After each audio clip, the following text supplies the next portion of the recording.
bicara, pandangan beliau memberikan satu tauladan yang sangat baik sebagai seorang ulama yang mempunyai akhlak yang baik, yang meraihkan perbezaan, dalam masa yang sama sangat tegas dengan fundamental ataupun dengan asas-asas tauhid sebagai ini. Jadi kita mengenali almarhum ini sebagai seorang tokoh yang mempunyai karakter akhlak yang baik dan sangat-sangat berilmu.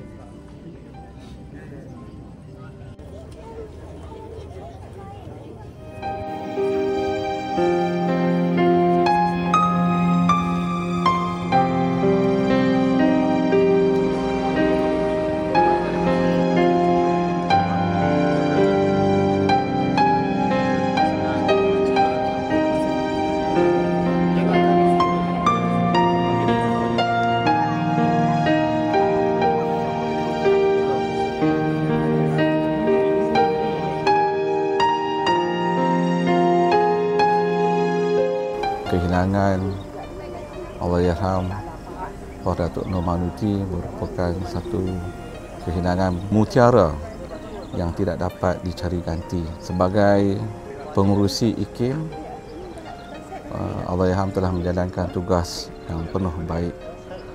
Allahyarham telah memberi panduan dan tunjuk ajar kepada saya selaku ketua pengarah untuk memimpin IKIM. Tunjuk ajar itu yang saya rasa tidak boleh saya balas dengan apa-apa.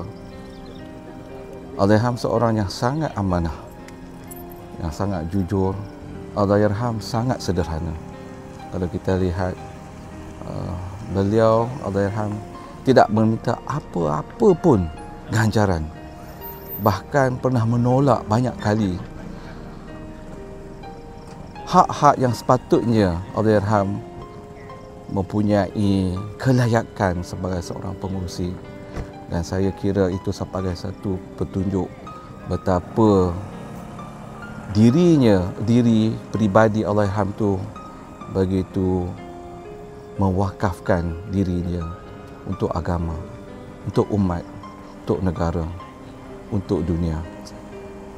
Saya dipahamkan beberapa agensi dan institusi luar negara Islam telah menzahirkan rasa sedih yang amat dan kerugian yang besar bagi negara Islam.